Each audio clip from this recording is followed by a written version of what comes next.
It's about finding that balance between the rustic aesthetic and modern design, which is harder than it looks, trust me. A Sunday morning deep in the heart of Aspen, Colorado. Snow falling so quietly you could hear your own heartbeat. Charlotte Hayes had dated 27 men in 2 years, and every single time she had shown up as someone else entirely. No town car waiting at the curb, no security detail hovering at a respectful distance, no reservation under her real name. Just a woman in a second-hand coat and sensible boots, going by Charlie, nursing a cheap cup of coffee across from someone she had never met and would likely never see again. Some of those men walked out when they realized she couldn't split the check. Some stayed, but only long enough to borrow money she didn't seem to have. She stopped counting the ways a person could disappoint you. Then came the 28th name on the list. Daniel Brooks, 36 years old, auto mechanic, single father. He showed up late because he had to drop his daughter at her Saturday reading program. He apologized without making it into a story about himself. He ordered the Tuesday meatloaf special even though it was Sunday, because the diner didn't turn the menu board around and he didn't want to embarrass the waitress by pointing it out. He paid the bill before Charlotte could finish pretending to look for her wallet. Then, at 8 o'clock exactly, he excused himself to step outside and call his daughter good night. Charlotte watched him through the snow-fogged glass, this unremarkable man in a worn canvas jacket, his breath making small clouds in the cold air, his voice dropping into something so tender it was almost hard to witness from the other side of the window. She didn't know it yet, standing there with her coffee going cold. But the test she had built so carefully over 2 years, it hadn't been for any of those 28 men. It had been for herself. Charlotte Hayes had made her first million at 26 by selling a logistics algorithm she had written in a studio apartment on the edge of Denver, surviving on instant oatmeal and the particular stubbornness of someone with nothing to lose. By 31, she had built Hayes Tech into one of the fastest-growing enterprise software companies in the Mountain West. By 34, she was on the cover of 3 business magazines and had stopped reading any of them. The money had arrived so gradually, and then so suddenly, that she hadn't quite adjusted to what it meant. It meant people watched how she moved through a room. It meant invitations to things she didn't want to attend. It meant a certain kind of man appeared at industry dinners and fundraising galas, men who angled themselves into her orbit with the practiced ease of people who had always understood that wealth was something you maneuvered toward. She had been engaged once, at 29, to a venture capitalist named Preston, who had seemed, at first, genuinely interested in her in the way she thought through problems, in the particular satisfaction she took from building something functional and durable. It took her 14 months to understand that what he was actually interested in was the equity stake a marriage would give him. He hadn't been cruel about it. He had simply been efficient.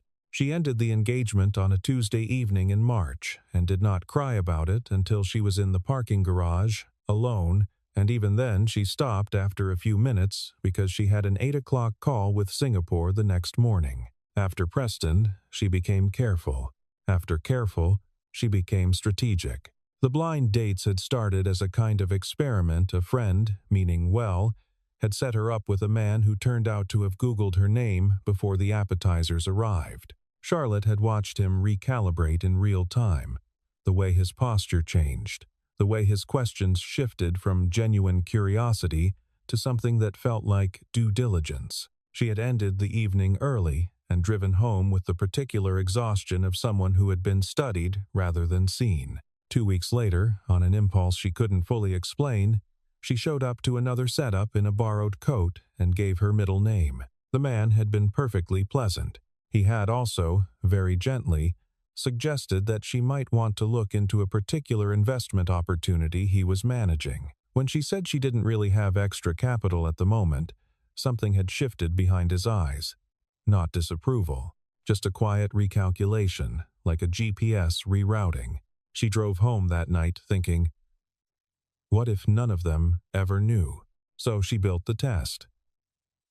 No, she built a version of herself. Charlie, a woman who worked at a mid-sized insurance company in a role that didn't require much explanation at dinner parties.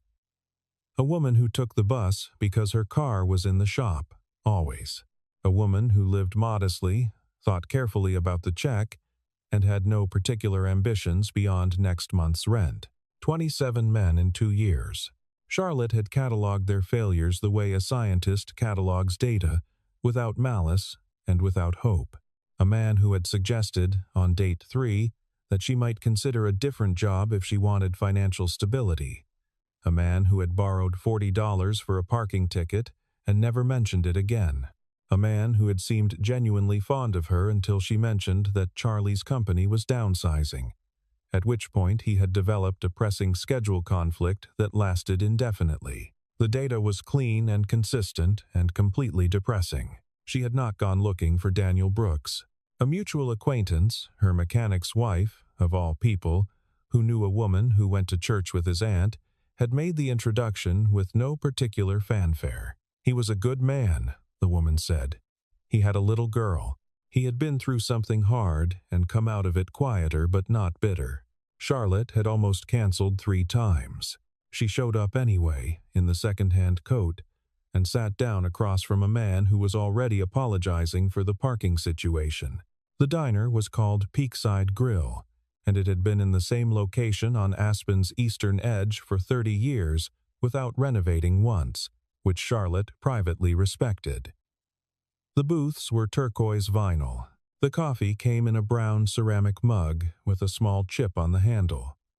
The menu was laminated and sticky in the upper left corner, a detail that suggested the establishment had priorities other than appearances. Daniel was 4 minutes late. He texted before he arrived, which she had not expected. Running a few minutes behind, sorry, had to sort out the reading program drop-off. See you shortly. He came in looking like someone who had hurried without being rushed, a distinction she noticed and filed away. His jacket was canvas, faded at the elbows, the kind of thing you wore because it worked and not because it said anything. His boots were clean but not new. He had the hands of someone who used them for a living. Calloused, competent, slightly raw from the cold. "I'm Daniel," he said, which was unnecessary because she had been waiting for him for 4 minutes. But she appreciated that he didn't lead with an apology that would require her to reassure him. "Charlie," she said. "Thanks for coming." They sat. The waitress, a woman in her 50s with the efficient warmth of someone who had seen every kind of first date, appeared with menus and coffee without being asked. Daniel thanked her by name. He had clearly been here before. Charlotte studied him the way she studied everything, methodically, without being obvious about it. He didn't check his phone. He didn't scan the room. He looked at her with the quiet attention of someone who found people genuinely interesting rather than strategically useful, which was rarer than most people understood. "Your friend said you work in insurance," he said. "Claims processing," Charlotte said, deploying the cover story she had refined over 2 years of these evenings. "It's mostly numbers and phone calls. Not very interesting." "I don't know about that," Daniel said. "People call you on some of the worst days of their lives. That seems like it matters." She had not expected that. Most people nodded politely at the insurance answer and moved on to something they found more interesting. She set down her coffee cup. "What do you do?" she asked, though she already knew. "Mechanic. I run a small shop, mostly domestic vehicles, some older imports. We do good work." He said it without false modesty or the exaggerated humility people used to seem relatable. It was simply a true statement. They did good work. The conversation moved the way good conversations did, without a visible agenda. They talked about the particular quality of snow in Aspen versus Denver, a distinction that sounded like nothing until you tried to explain it and found you actually had opinions. They talked about books they had read as children, which led to an argument, good-natured and specific, about whether choose-your-own-adventure novels counted as literature or as something else entirely. They talked about the difficulty of finding a good breakfast burrito in a town that charged $18 for avocado toast. Charlotte noticed that he did not ask what part of town she lived in. He did not ask about her car, her vacation plans, her investment strategy. He did not try to impress her with anything. He simply talked to her, and listened when she talked back, in the way of a person who had enough going on inside their own head that they didn't need to perform. When the bill came, Charlotte reached for her purse with the practiced slowness of someone about to discover they've left their card at home. She had used this moment 27 times. It was her instrument. Daniel had already handed the waitress his card. "You didn't have to do that," Charlotte said. "It's Sunday," he said, as though that explained it. Then, seeing her expression, "My daughter has this theory that Sunday hospitality is a whole separate category from regular hospitality. I think she picked it up from my mother. Anyway," he smiled, slightly embarrassed by the tangent. "You can get the coffee next time, if you want, next time." He said it easily, without weight, the way you said it when you actually meant it rather than as a social formality. Charlotte found herself doing something she had not done in a long time on one of these evenings. She relaxed. She saw his face change before he reached for the phone.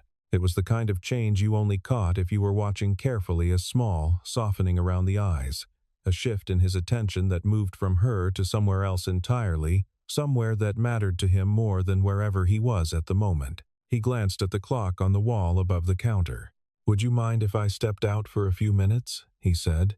"I need to make a call." "Of course," Charlotte said. He went outside.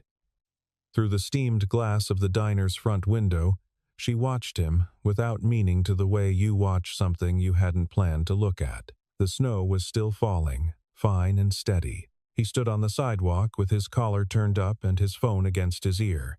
And even through the glass and the distance and the winter between them, she could see what the call was doing to him. She couldn't hear the words. She didn't need to. The whole shape of him changed, not smaller, but softer, the way a hand opens when it stops gripping something. He was in there for 5 minutes. When he came back, he slid into the booth with a slightly sheepish expression. "My daughter," he said. "She's 6. We have a rule about the goodnight call." "That's a good rule," Charlotte said. "Her name is Lily. She's—" He stopped, smiled. "I'm biased, obviously. But she's remarkable. She's been reading chapter books since last spring. She tells me about them at dinner in enormous detail, and I think she suspects that I haven't actually read them myself. Have you? Some of them, when she's asleep." He picked up his coffee. Her mother passed away when Lily was 2. "So it's just the 2 of us, which means, the good night call is non-negotiable. Whatever I'm doing." He said it the way people said things they had already made peace with, not heavily, not performing grief, just as a fact that was part of his life the way the weather was part of his life, something you accounted for without resenting. Charlotte thought about her own evenings, the penthouse overlooking the city, the way she worked until 11 most nights because there was nothing specific drawing her home, the fact that she had a kitchen she barely used, and a guest bedroom that had never had a guest in it. The particular silence of a large space occupied by one person. "What does she think?" Charlotte asked. "About you going on dates?" Daniel raised an eyebrow, not offended. "She thinks it's funny," she said, and I quote, "Don't talk too much, Dad, because then people think you don't listen. 6 years old." He shook his head. "So I've been trying to listen more. How's that going?" "You tell me," he said. Charlotte looked at him across the turquoise table, in the warm and sticky light of the diner that had never renovated, with the snow coming down outside the window, and thought, "This is the most honest I have felt in 2 years." She did not say that, but she thought it. The weeks that followed were unlike anything in Charlotte's recent history, which was to say, they were quiet, and she had not understood until now how much she needed quiet. She and Daniel met on Sundays, because that was when his shop was closed and Lily's reading program ran long enough for 2 adults to have a breakfast that didn't need to be rushed. The diner became theirs by default. They never discussed it. They simply kept showing up there. The waitress, whose name was Deanna, eventually stopped leaving menus. They were careful with each other. Not cautious in the way of people hiding things, but careful in the way of people who had both been careless before and were trying a different speed. He never pushed her for details she didn't volunteer. She learned not to ask questions whose answers would require her to answer in kind. She met Lily on the fourth Sunday. The child had her father's eyes and the general energy of someone who had decided to be interested in everything and was running low on time. She had an opinion about every item on the menu. She had a stuffed rabbit named Gerald who came everywhere and had his own set of opinions, which Lily translated without embarrassment. She looked at Charlotte with the particular directness of small children, who have not yet learned to dilute their observations with social politeness, and said, "You smell like the fancy soap at the hotel." "I like nice soap," Charlotte said, which was entirely true and absolutely insufficient. Lily nodded as though this satisfied her and picked up her hot chocolate. After that, Lily was simply there, on the Sundays, when her reading program let out early. She and Charlotte developed a separate relationship from the one Charlotte had with Daniel, less cautious, more immediate. Lily wanted to know if Charlotte liked dinosaurs. Yes, specifically ankylosaurs. Whether Charlie thought dogs were smarter than cats, unclear, data inconclusive, and whether Charlotte had ever been to the ocean. Yes, many times, which disappointed Lily because she had never been and wanted Charlotte to have the same longing she did, so they could share it. Charlotte found herself thinking about Lily during the week in the same way she thought about a problem she was working on, not anxiously, but persistently, as though her mind had opened a file and not finished with it. On a Wednesday afternoon in November, she walked through the frosted glass doors of a bookstore on Mill Street and spent 45 minutes finding the next 2 books in the series Lily was currently devouring. She stood in line with them, tucked under her arm, and thought, when did this happen? She knew when. 8 o'clock on a Sunday, through a fogged diner window, watching a man tell his daughter good night. The problem, and Charlotte was experienced enough to know it was a problem, was that Charlie had no books to give. Charlotte Hayes, whose personal library occupied an entire room in her penthouse, and whose assistant had a standing order with 3 different booksellers, could give Lily any book in print. But Charlie, the woman Daniel believed he was building something with, bought claims forms for a living and thought carefully before splitting a check. She was running out of room inside the lie. What she had not understood when she designed Charlie was that the character required constant maintenance. Every small truth she accidentally revealed had to be walked back. Every genuine reflex, the way she assessed a problem, the speed at which she navigated bureaucratic systems, the particular fluency she had with how large organizations made decisions, had to be covered or explained or quietly abandoned. It was exhausting in a way that was distinct from the exhaustion of running a company, because at least the exhaustion of the company left something behind at the end of the day. This exhaustion left only the feeling of having worked very hard at something that made her smaller. She bought Lily the books on a Wednesday. She kept them in the back seat of her car for 3 days. On Saturday morning, she left them in a paper bag outside Daniel's apartment door with a card that said only, "For the next 3 chapters, see." She made the mistake in November, on a Thursday that had bled without warning into a crisis.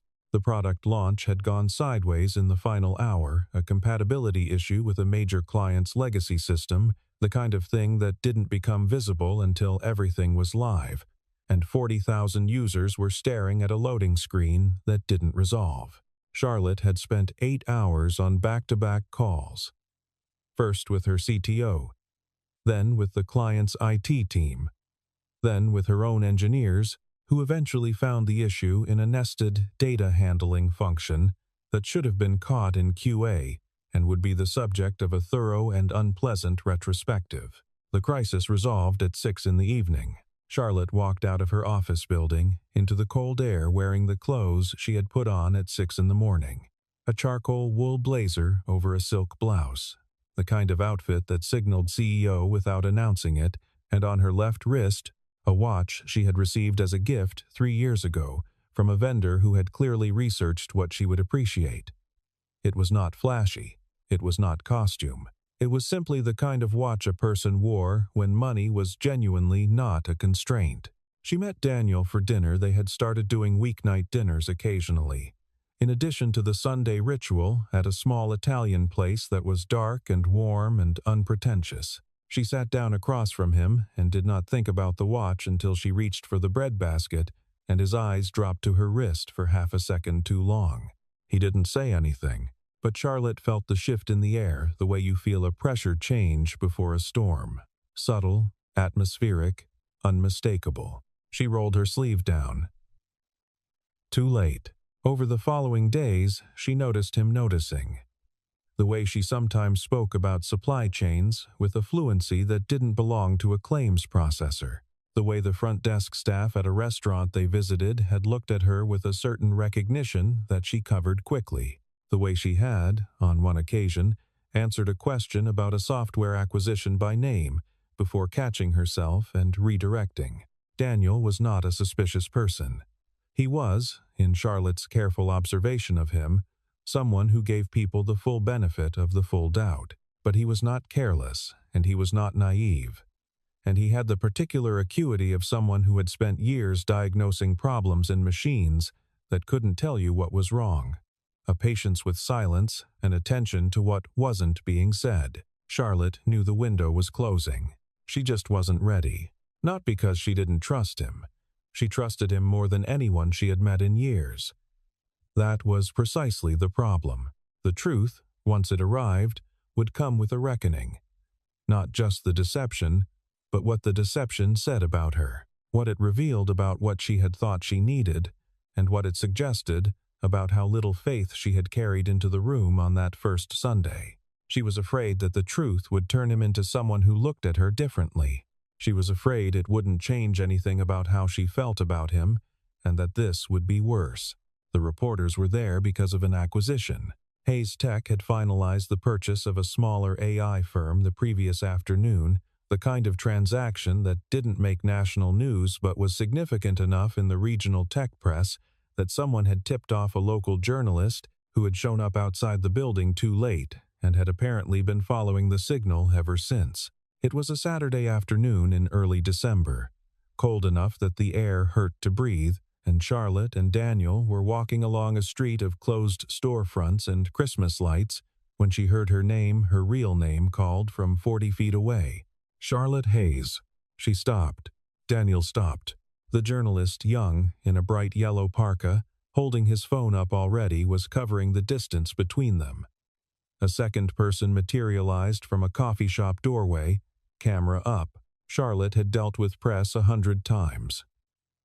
She knew how to stand, what to say, which way to turn. What she did not know was how to stand next to Daniel while it happened.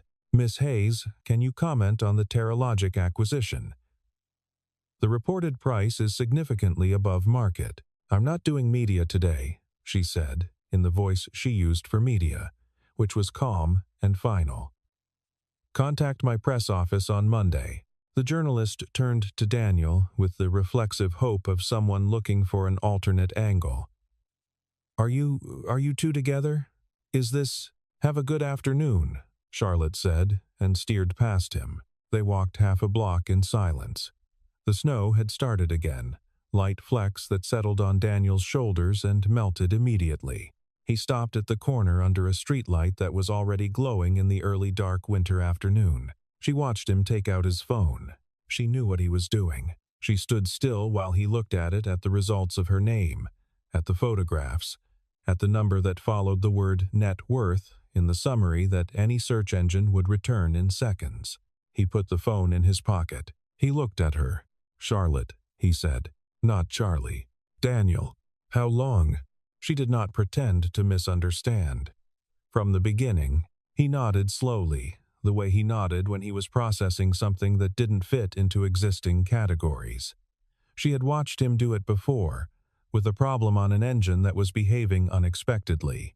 It meant he was working through something rather than reacting to it. "Why?" he said. She told him the truth, the quick version, the version that left out the fullness of what she felt, and stuck to the facts because she did not trust herself with the fullness right now. The men before him, the test, the coat, the name. Daniel listened. When she finished, he said, "I wasn't a test." "I know that," Charlotte said. "That's what I got wrong." He looked at her for a long moment, long enough that she could not read it. Then he turned and walked away down the street, into the snow. Without looking back, he did not stop answering her messages. That was the first thing she noticed, the absence of absence. He replied, briefly, when she texted. He responded to questions directly. He was not cold, exactly, but he was no longer warm, and the difference between those two temperatures was everything.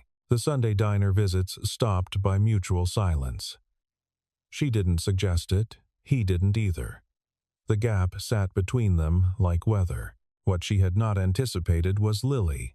The child had apparently been told only that Charlotte was busy for a while, which was the kind of explanation adults gave children when they had not yet decided what the truth was. Lily had accepted this with the stoicism of someone who had already lost one person and had developed, young, a quiet philosophy about the unreliability of permanence. She texted Charlotte from Daniel's phone one afternoon. "This is Lily. Gerald says hello. He wants to know if you are coming on Sunday." Charlotte sat in her office on the 42nd floor and read that message 4 times. "I'm not sure," she texted back. "Tell Gerald I said hello." "Gerald says okay, but he is still waiting," Lily replied. Charlotte put her phone face down on the desk and stared at the city below her, which was gray and snow-covered and very far away from a turquoise vinyl booth and a rabbit with opinions. She thought about what Daniel had said, not angrily, not as an accusation, but with the quiet specificity of someone saying a true thing. "I wasn't a test." She understood now what she had refused to see while she was constructing the test, refining it, deploying it across 28 evenings. The test had never been about vetting anyone else. It had been a way of staying unreachable while appearing to be available, a mechanism for ensuring that she could always find a reason to withdraw before anything real could happen. She had not been protecting herself from bad men. She had been protecting herself from good ones, from the possibility that a good one might know her fully, real name and real income and real history, and still find something worth staying for, and that she might have to become someone who believed that. The realization arrived without drama. In the quiet of a November afternoon, in an office she had built from nothing, and which currently felt, in the specific way that excessive privacy could feel, exactly like a very elegant trap, she picked up her phone. She did not text Daniel. She sat with it for 2 weeks, the way you sit with something you know you have to do but aren't ready to do, allowing the readiness to build. She thought about what readiness meant. Actually, whether it was a feeling you waited for or a decision you made before the feeling arrived. She had built a company by making decisions before she felt ready for them. She had not applied this insight to anything personal. She was applying it now, retroactively, without particularly enjoying the lesson. She ran a company with 237 employees. She had renegotiated contracts worth tens of millions of dollars. She had fired people who deserved to be fired and defended people who deserved defending, and made the calls that were supposed to be impossible before anyone else at the table had finished their coffee. None of this had prepared her for sitting in a parked car outside a mechanic's shop on a Tuesday afternoon, watching through the chain-link fence, as Daniel worked on something under a raised hood with the unhurried focus of someone who trusted his own hands completely, wondering if the word sorry was sufficient for what she had done and suspecting it wasn't, but knowing she would have to begin there anyway. She did not go in. She drove back to the penthouse and ordered takeout and ate it at her kitchen island, under the lights that she had chosen, because they looked warm but weren't actually warm, which felt, this particular evening, like an apt description of the life she had been building when she was not careful. Then Lily disappeared. The call came at 7:40 on a Tuesday evening. It was Daniel's number, but the voice was not Daniel, it was Deanna, from the diner. Which meant that Daniel's hands were busy with something else, and he had given someone his phone, which meant things were not orderly. "She's not in the apartment," Deanna said. "He can't find her. The police are coming. I thought you should know." Charlotte was already on her feet. She had a standing Thursday dinner with her COO that she would cancel by text on the elevator. She had a car waiting downstairs that she had never explained to Daniel because Charlie took the bus. She was in the back seat in 40 seconds, telling the driver to go. She knew Lily's habits, the way you came to know a child you had spent careful Sunday mornings with over 3 months, where she looked, what she moved toward, what she loved. The girl was drawn to water even in winter. She had a particular attachment to Heron Park, which had a pond that froze clean and flat in December and which she called, for reasons she had never explained, the Mirror Lake. "That's not a lake," Daniel had told her once. "It's a mirror," Lily said. "When it's frozen, you can see the sky inside it." Charlotte told the driver. Heron Park. The park at night in December was very dark and very cold, the kind of cold that landed on the back of your neck and moved down. She went in through the east gate, the one nearest the pond. Her shoes were wrong for this. She had been in the office and was wearing low heels that compressed the snow sideways with each step. She moved anyway. She found Lily at the far edge of the pond, sitting on the snow with her knees pulled up and her coat buttoned all the way to her chin, looking at the frozen surface. Gerald the rabbit was tucked under one arm. Charlotte sat down next to her in the snow, in the wool blazer and the silk blouse and the wrong shoes, and did not say anything immediately because Lily's face was doing something complicated. After a moment, Lily said, "I heard him talking on the phone. He was sad. I thought if I wasn't there he wouldn't be sad about me anymore." "That's not how that works," Charlotte said gently. "I know," Lily said. "I know that now." Gerald said the same thing. Charlotte opened her coat and put it around both of them, an arm around the child, Lily's small weight against her side, the cold pressing in from all directions. "Your dad is looking for you," she said. "He's not sad because of you. He's sad because of me." Lily looked up at her. "Why are you sad?" "Because I wasn't honest." "And I should have been." Lily considered this with the seriousness she brought to most things. "Are you going to fix it?" "I'm going to try." "Okay," Lily said, satisfied, and leaned her head against Charlotte's ribs. Charlotte held the child in the dark and in the cold and waited for the sound of Daniel's footsteps in the snow. He came through the east gate at a run that slowed when the flashlight from his phone found them 2 figures at the edge of the frozen pond, motionless, alive. He crossed the snow in 20 seconds and lifted Lily into his arms without speaking, holding on with the total physical conviction of someone whose hands had been empty for too long. Charlotte watched him check her face, hands, feet with the systematic attention of a person who needed certainty. "I'm fine, Dad," Lily said, in the patient voice of a child who was being thoroughly examined. "Charlie found me, Charlotte," Charlotte said quietly. "My name is Charlotte." Lily looked at her. "Okay," she said, as though this were a small adjustment easily made. "Charlotte found me." Daniel's eyes came up from Lily's face to Charlotte's. He was still breathing fast from the run. His expression was something she couldn't entirely read, relief layered over everything else. Too many things at once. The police arrived 2 minutes later. There was a logistics interval statement, Lily wrapped in a blanket from an emergency kit, a call from Daniel's sister who had been sitting with Lily that evening and was deeply upset with herself. Charlotte handled the peripheral coordination automatically, the way she handled crises, with the calm efficiency of someone who knew what needed doing and did it. It was only afterward, when Lily was in the back of a police vehicle with the heat running, that Charlotte and Daniel were standing alone at the edge of the park with the snow coming down. "I owe you an explanation that's longer than what I gave you on the street," she said. "You don't owe me anything," he said. "I mean it. I know you mean it. That's why I want to give it." She talked for 15 minutes, standing in the cold, not performing anything. She told him about Preston, about the first blind date after Preston, and what it had taught her.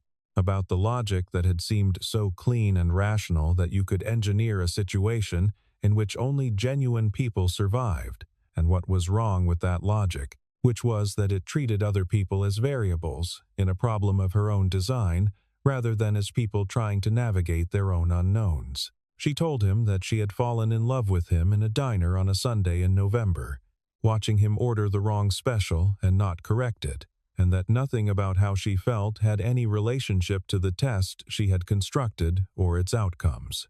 She told him she was sorry. He was quiet for a long time. "I'm not upset about the money," he said finally. "I need you to know that. I'm not someone who has a problem with what someone else has. I know that. I was upset because I thought he started again. I thought we were just being honest with each other. And I was. Every part of it. And I didn't know if you were. Every part of it," Charlotte said. "That was real. All of it." He looked at her. "Then that's what I needed to know," he said. It was January when the snow finally came down, the way winter meant it to, not the light, decorative kind, but the heavy, determined kind that rewrote the landscape overnight and made everything look like something that had always been there. Charlotte drove herself. She had started driving herself more often, which her security team had mixed feelings about and which she had decided was a boundary she was permitted to establish. She drove a car that was not the most expensive car she owned, for reasons she could not entirely explain, except that it felt more honest. She parked on the street outside Daniel's building and sat for a moment with the engine running. She had spent the last 6 weeks doing something she had not done since before Preston, which was allowing herself to want something without first constructing a framework for managing her expectations. It had been uncomfortable. It was still uncomfortable. She was learning that this was probably fine. She got out of the car. The building's front door opened before she reached it. Lily was there in a purple sweater and wool socks, having presumably been watching from the window. "You're here," Lily said, with the tone of someone confirming an important fact. "I'm here," Charlotte said. "Dad made oatmeal," Lily reported. "It has brown sugar." Gerald approved it. Charlotte followed her inside and up one flight of stairs to the apartment, which was small and warm in the way that apartments are warm when someone has made an effort with it over a long time. Good light, too many books for the shelves, a child's drawings taped to the refrigerator, with the unself-conscious abundance of a person who had decided that this was what walls were for. Daniel was in the kitchen. He turned when she came in, and she watched the thing happen in his face that happened when he saw her not performed, not managed. Just the simple and involuntary shift of someone whose day had changed. "Hi," he said. "Hi," she said. There was a moment between them. Not uncomfortable. More like a breath before a sentence. "Lily set you a place," he said. "Whether you were coming or not?" Charlotte looked at the table. There were 3 places, and Gerald was seated at the 4th chair with a folded napkin tucked into his collar, which suggested a level of domestic integration that Charlotte found, unexpectedly, completely right. She sat down. Lily climbed into her chair and immediately began explaining the specific narrative arc of the chapter book she was currently reading, which involved a girl, a horse, and a series of misunderstandings that were going to resolve. Lily was certain, in the next chapter. Daniel poured coffee. The snow came down outside the kitchen window, heavy and absolute, the kind that didn't ask anything of you, that just fell and kept falling, covering everything equally, without conditions. Charlotte wrapped both hands around the mug and listened to a 6-year-old explain the structural flaws in a fictional character's decision-making. And across the table, Daniel caught her eye and said nothing, which was the right thing to say. There were no tests anymore. There was only this: a small table, a Sunday, the snow outside, and the particular warmth of a place where someone had set a chair out for you before they knew for certain you were coming. Charlotte thought, "I will try to deserve this." And for the first time in a long time, she believed that she could. Spring came late that year, as it always did in Aspen, a slow negotiation between winter and something warmer. ground still frozen under the first muddy thaw, the mountains holding their white long after the valley had given it up. Lily had graduated to a new chapter book series and reported with great seriousness that this one was harder but better. Gerald had been upgraded to a spot on the bookshelf, which Lily explained was a promotion. Charlotte had told her board the general shape of things, which they received with the equanimity of people who understood that their CEO's private life was not their jurisdiction.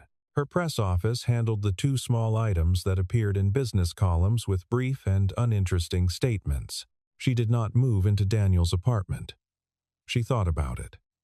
She decided that wanting to was enough for now, and that enough for now was not the same thing as stopping there. Daniel replaced the timing belt on her car, which she had been meaning to have done for 6 months. He charged her his standard rate. She did not argue.